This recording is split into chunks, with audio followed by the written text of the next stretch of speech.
Conmebol realizou o sorteio das oitavas da Libertadores e da Sul-Americana. Graças a Deus que não foi ao vivo. Lembra no ano passado? Verdade. Muito bem. O Fluminense encara o América de Cali ou o Bahia. A gente vai primeiro pro nosso produto da nossa casa aqui, Claro. né? Passando o nosso SBT, a Sul-Americana. O Vasco, se ele passar do playoff, né, vai pegar o Muxuque Runa, do Equador. Tá aqui, esses são os caminhos da Sul-Americana.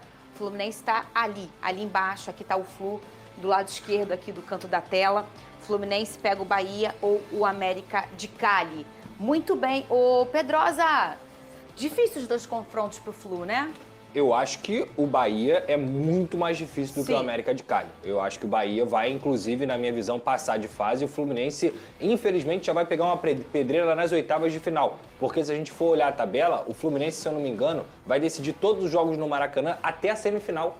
Então, isso é muito importante. A gente sabe como é que o Maracanã e o Fluminense se dão muito bem nessa competição sul-americana. Claro que foi campeão da Libertadores assim, mas o Fluminense é muito forte no Maracanã. Então, o pior cenário possível, na minha visão, aconteceu, que é logo pegar um Bahia que vem de uma Libertadores que não se classificou por um detalhe, que é uma equipe que tem grandes jogadores logo no início. E o Vasco, pra mim, o Independente Del Valle é mais difícil do que o Muxuque Runa. O Muxuque Runa, inclusive, estava no grupo do Cruzeiro, é uma equipe que fez uma campanha meio surpreendente, digamos assim, mas o Independente Del Valle, se o Vasco conseguir passar do Independente, eu acho que chega num confronto contra o Muxuque Runa até como favorito. Ô, Vene Casagrande, e o Vasco tá aqui, eu falei que o Fluminense estava do lado esquerdo da tabela, o Vasco tá do lado direito, ou seja, eles só poderão se encontrar na final do campeonato. Exato. Antes disso, não, Vene Casagrande. Pois é, mas eu não acho... tem nenhum brasileiro aqui desse lado de cá, só o Vasco. Mas o Fluminense não teve muita sorte no sorteio, né? Você Não tem achou, jeito. Vene? Vai pegar o time mais forte, na minha opinião, que é o Bahia. O Bahia não passou lá na Libertadores, assim, óbvio. Pegou o grupo da morte, não? Pegou o grupo da morte, um grupo extremamente difícil, mas o Bahia vem jogando um bom futebol. Mas é o tipo de confronto também é o seguinte, se o Fluminense passa pelo Bahia, chega muito forte no próximo confronto. Tal como o Vasco da Gama, tá? Se passar pelo Independente Del Valle, chega muito forte para pegar o adversário. Então, assim, não tem jeito. É aquilo, você tem que encarar o problema. Não adianta. Só para resumir até, Vene, olha os nomes que estão aí.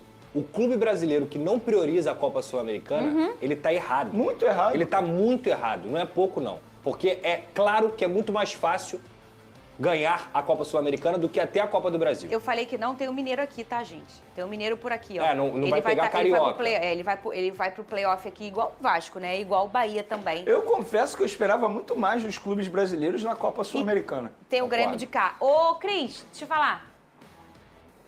Você tá muito preocupado aqui com o seu lado da Sul-Americana? Não estou preocupado, Fernando. Não tá? Por quê, Cris? Quem quer ser campeão não escolhe adversário. Muito bem, Cris. Cris! Certíssimo, Que Cris. discurso demagogo, pô! E tem uma coisa boa. Pegar adversário, não é o caso do Bahia ali, mas já começar a pegar um adversário que vai pro frio. Você viu, Renato, como é que tava ontem? Gola alta, casacão, fica chique. Imagina o Felipe Luiz contra o Internacional. Como é que vai estar, Vini? Cabelo preso. Cadê? Põe na tela aqui agora a tabela da... Ô, Vene! É o caminho à la final da la glória eterna. Já vi muita noiva descer do altar, guerreiro. A gente não merecia, não merecia ser assim, entendeu? Porque foi em casa, né? Foi em São Januário, 2-0 pro Bragantino. Exatamente. Mas o Bragantino tá negócio Então, né? a Peraí, gente vai falar. roda aí. Logo aos 2 minutos, um banho de água fria. Após cobrança de escanteio, Guilherme abriu o placar. O Vasco tentou responder com o Ryan, mas a bola saiu fraquinha. O camisa 77 ainda teve mais uma chance e Cleiton fez a defesa, para desespero de Fernando Diniz.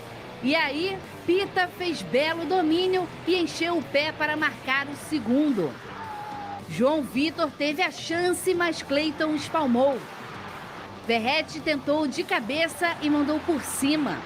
O Pirata tentou de novo, mas errou na pontaria e perdeu a paciência. O Bragantino ainda teve a chance de fazer o terceiro após falha da defesa, mas ficou por isso mesmo. Final, Vasco 0, Bragantino 2. Mereceu perder? Sim. Ah, Pedrosa, não acredito. Mas talvez poderia ser um pouco melhor do que foi. Sim. Tá? Eu acho que é o seguinte. Primeiro a gente tem que lembrar que o Red Bull Bragantino tem 23 pontos no campeonato, tá um do líder Flamengo e não é à toa. O Bragantino faz jogo duro com todo mundo em qualquer lugar. É uma equipe extremamente organizada pelo Seabra, que faz um trabalho há mais tempo do que o Diniz, que tem jogadores que, inclusive, entendem o que o futebol atual pede, um time físico, entregue, que consegue também, naquele momento, ter jogadores jovens e que estão desempenhando. O John é um exemplo disso. O próprio Isidro Pita, que foi uma baita contratação do Red Bull Bragantino, conseguiu também aparecer para poder ser importante. É uma equipe coletivamente mais forte do que a do Vasco. Tá brigando desde o início ali em cima. Eu não tenho dúvida sobre isso. Só que se a gente for olhar o enredo do jogo, o jogo é muito condicionado pelo gol que acontece logo no primeiro momento, que é a falha do sistema defensivo inteiro, mas principalmente do Lucas Piton, que é um jogador que eu já falei aqui diversas vezes, que eu gosto muito, mas que nessa temporada, defensivamente principalmente, tem falhado constantemente. E no segundo gol do Red Bull Bragantino, que foi logo cedo também no primeiro tempo, o João Vitor ficou olhando o Isidro Pita dominar a bola perto da pequena área e naquele momento ele bota a bola no peito e chega batendo. 2-0. O Vasco depois teve uma chance com o Ryan, essa aí do Nuno. Ele tem uma chance com o Verratti. Ele tem outra oportunidade com o Verratti também, num gol que o Verratti não perde. Então, o Vasco, se você for olhar os números, finalizou 20 vezes. Teve, 3 oportunidades de gol. Poderia ter empatado a partida. Só que quando acontece o gol inicialmente, é aquele velho problema que a gente já falou aqui. É uma equipe que se desmorona, que não tem um mental muito forte para conseguir lidar com as adversidades da partida. Mas se você for falar em atuação, Fernanda, o Vasco não fez um jogo horroroso. O Vasco não fez um jogo ruim. O Vasco fez um jogo que, infelizmente, teve o seu resultado condicionado logo no início da partida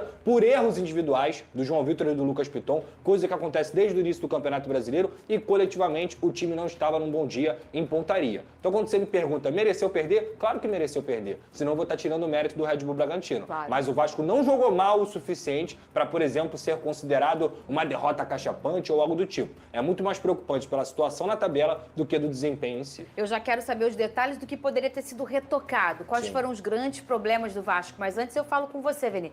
Vai ser importante essa parada aí para o Mundial, para o Fernando Diniz fazer grandes ajustes, né? Porque ele conseguiu chegar e resolver vários problemas e colocar até o Vasco ainda vivo, respirando dentro da Copa do Brasil e da Sul-Americana.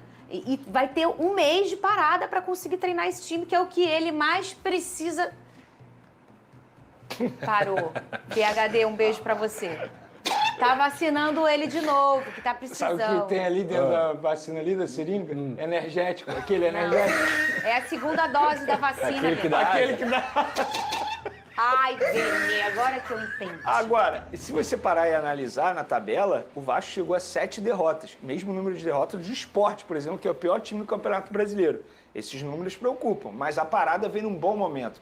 Inclusive, o presidente Pedrinho sempre menciona isso, né? Que ele aposta muito nessa parada para o Super Mundial, para o Fernando Diniz conseguir encaixar a equipe. Mas para ele encaixar a equipe, eu acho que a diretoria também precisa ajudá-lo. E quando eu falo isso, é questão de reforços.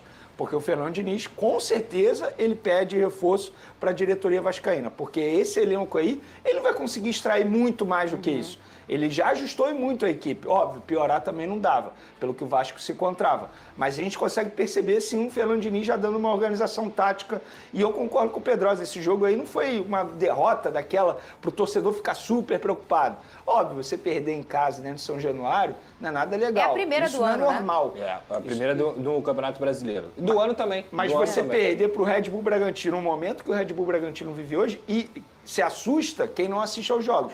Porque o Red Bull Bragantino é uma equipe muito bem treinada, uma equipe jovem e que vai dar muito trabalho a muito time grande aí. O Verratti, que não costuma perder os gols, perdeu gols que ele é um cara que é o artilheiro do Brasil e não é à toa. Mas assim, principalmente a pontaria, e novamente eu vou falar, se não está no momento de dar uma chacoalhada em alguns jogadores que estão na equipe, está no momento de colocar eles no banco. Está no momento de até acho que foi feito em algum momento dentro dessa partida, vai estar sempre esbarrando nas falhas individuais. E aí eu concordo com o Venê. Tem que olhar esse elenco e trazer reforços. Se o Vasco não trouxer pelo menos 4, 5 reforços para o time titular do Vasco da Gama na parada, não vai ter trabalho de Fernando Diniz que dê jeito nessa.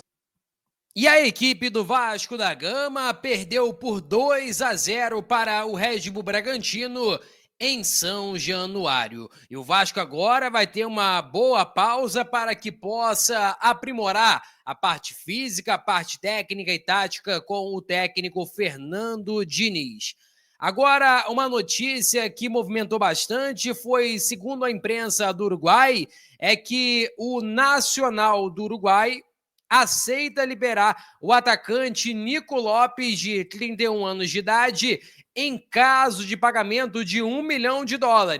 O Fluminense está interessado no atleta e aí a torcida do Vasco gerou uma pergunta. Será que o Nico Lopes não poderia ser uma boa para o time? Não seria um cara que poderia se encaixar no esquema do Fernando Diniz? E aí gerou essa pergunta nas redes sociais e eu queria saber de vocês. Vocês aprovam ou não a possibilidade do Vasco, sei lá, buscar, por exemplo, o Nico Lopes por um valor que é baixo, um valor que é, digamos assim, no nível do futebol, baseado na situação que o mercado está inflacionado, está com salários gigantescos, né? Jogadores que recebem alto, negociações altas também. Você acha que o Nico Lopes seria uma boa, sim ou não? Quero saber a sua opinião. Eu vou ficando por aqui, deixa like, é muito importante, compartilha o vídeo para geral. Nossa meta é alcançar o mais rápido possível 60 mil, eu conto muito com a sua ajuda e também com a sua moral. Vou ficando por aqui, velho, tamo junto